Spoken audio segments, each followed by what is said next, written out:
Should the Heat trade for Hawks guard Dejounte Murray? That is the main topic of today's show. I am Nic Rohloff of the Heat Report. And obviously, after missing out on Damian Lillard this offseason, the Heat's biggest issue this far in this season, which they're 18-12, so off to a good start, is still that point guard position. And I think Murray could be our guy. Before we dive into it, I want to make sure you guys are subscribed and specifically have your notifications turned on, because when we go live for watch parties or drop a video during the day, like the one you're watching right now, you want to be alerted when these things happen. So hit that notification icon and hit select all so you get alerted every time we drop a piece of Miami Heat content.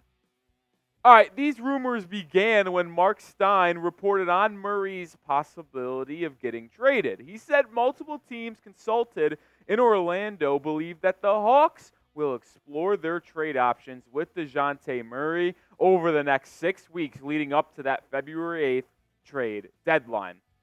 I kind of alluded to it. This might be our golden goose. And what do I mean by that's our golden goose? Well, I just think he is the perfect point guard to slide into this Heat roster that would not require trading a Tyler Hero, but would be able to play alongside Tyler, Jimmy, and Bam, and you would probably also be able to keep Jaime Jaquez Jr. if he does get dealt and the Heat are interested. There is one drawback, which we'll get to in just a bit, that makes it a little bit unlikely. But first, let's get to know Dejounte Murray. Let's look at his outlook. He's still only 27, so he's just now entering his prime, which is good to see. He's 6'5", and my favorite part about Dejounte Murray is that wingspan. I got to be honest, when I scout NBA players, wingspan has a big hold over me. If you have a good wingspan to height ratio, I am going to be a fan of your abilities, especially on that defensive end,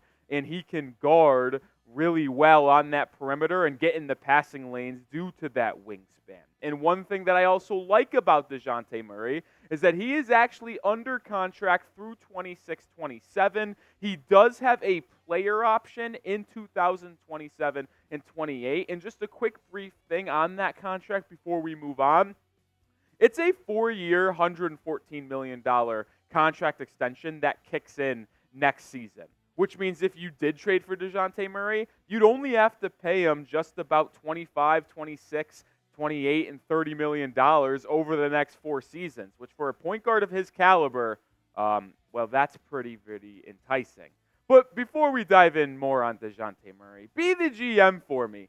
Should Pat Riley and Miami trade with a division rival in the Atlanta Hawks to acquire Dejounte Murray? Type Y for yes, type N for no. Let me know down in the comments section.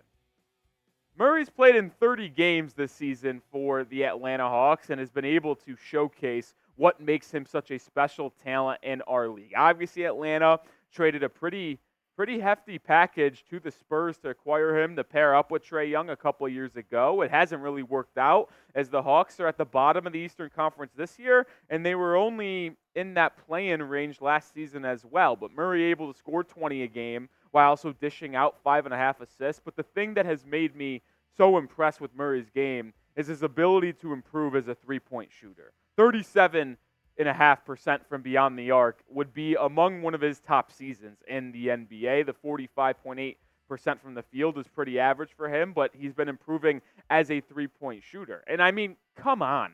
Adding a player of that caliber you just saw on screen to this Heat roster would no doubt take them to that top tier. And if you're able to keep Hero, Bam, Jimmy, and Jaquez as well, and you add Murray to that team, look out. And you'd probably even be able to keep Duncan Robinson. Maybe not, but we'll get to my trade package in a little bit. But could you imagine being able to add Murray to this roster, what he can do defensively, which I'll dive more in deep as well in just a second. You pair him up with Hero in that backcourt, you get the defense and playmaking of Murray alongside Hero shooting.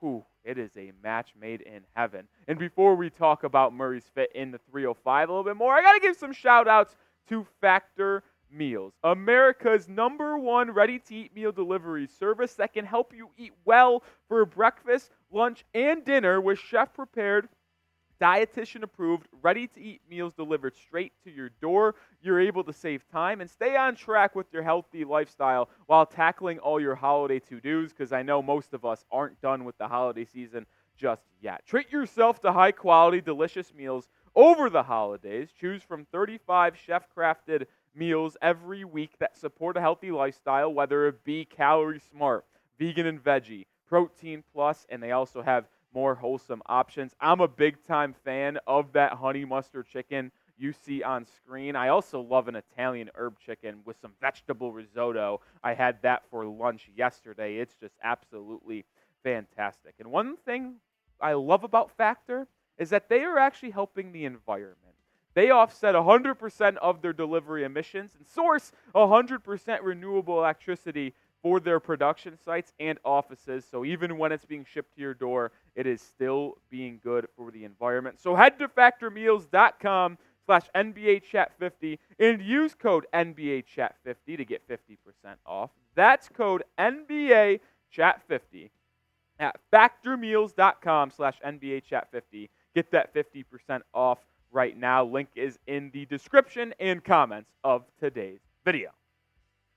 Well, I mentioned it earlier. The Heat's biggest need is point guard. And Kyle Lowry has been good this season. There's no denying that. He's been phenomenal from beyond the arc. But I think we can all agree that if the Heat want to be able to beat the Celtics, beat the Bucks in the postseason again, it will all come down to their point guard play. And I don't think there's going to be a better point guard that comes available at the trade deadline than Dejounte Murray. And if Marc Stein is correct about Murray being available, I think the Heat should pounce. And I know some of you will go out there and say, well, why would we trade Kyle Lowry? He's on an expiring deal, which, by the way, is valuable in the NBA.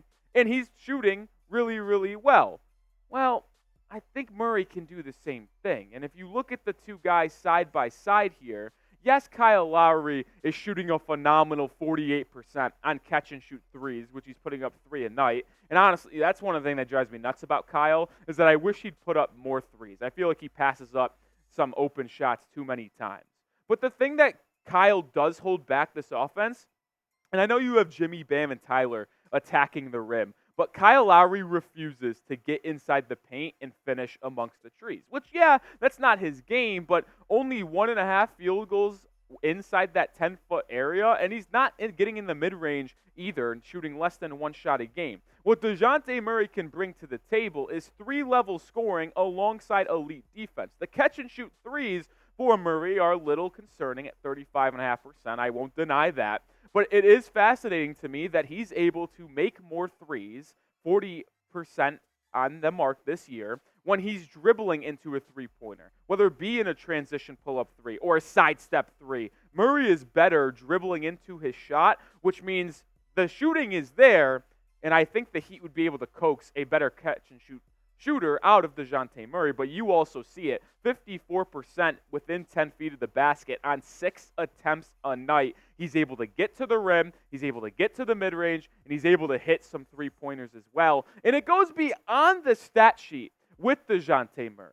He is elite on that defensive side. I mentioned that 6'10 wingspan for someone who's only 6'5. He can score 20 a game. He can guard the best perimeter defender. And I'm just imagining the Heat struggling in the postseason with their defense if they keep Kyle Lowry and Tyler Hero. Tyler's been better this year defensively, but he's still not perfect. But you can hide some of the issues Tyler has on that defensive end if you add Murray into this rotation. He can guard the best perimeter player on the opposing team. And then you still have Jimmy Butler, Jaquez, and maybe even potentially Caleb Martin to guard some other perimeter guys on the wing. I think the defensive fit is even better than the offensive fit, and I would trust Eric Spoelstra to have those guys interchange well and create the most efficient and best lineup Miami could possibly have this season. We missed out on Dame, but if Murray comes available and Pat Riley can get out of his own way with clutch clients, which is probably my biggest concern with potentially trading for Dejounte Murray, because he doesn't deal with clutch that often, Murray is our guy. And I do want to talk about right now what a potential Dejounte Murray trade would look like. But first, Tristan Rawcliffe of Sportskeeda had a potential trade package that he floated out there. Said that he could offer a package centered around the expiring contract of Lowry and picks. And they could also offer the Hawks one of their forwards, such as Caleb Martin, and a prospect such as Nikola Jovic. And I give Tristan credit because what he said about this trade is exactly what I believe the Heat should cook up as well. And this is what it would be. Now, I will say this about Dejounte Murray. He's not eligible to be traded for another week and a half. I think January 5th is the day, but obviously that's just a week away and not that big of a deal. A potential Murray trade would happen that first week of February at the deadline in all likelihood. But the Heat received two guards, Dejounte Murray and Patty Mills. Mills is more of a throw-in, $6 million this year on a one-year deal to make the salary work. And the Heat give up Kyle Lowry, give up Nikola Jovic alongside two first-round picks. And I know some of you will want to save those first-round picks for a potential trade for Donovan Mitchell in the offseason. But my thinking is here, if you acquire Dejounte Murray, you will no longer need Donovan Mitchell. You'll be able to keep Tyler Herro. In a Herro-Murray backcourt with Butler, Jaquez, and Bam in the front court would move mountains. And I know, I have been the leader of the Nikola Jovic hype train. And I want the Heat to keep him because I think he's talented. But Murray is the type of player that I would be willing to trade my sweet prince, Nikola Jovic, for. And it's unfortunate, but with how good Jaime Jaquez has been, I don't see a pathway for Jovic making a difference on this roster this season.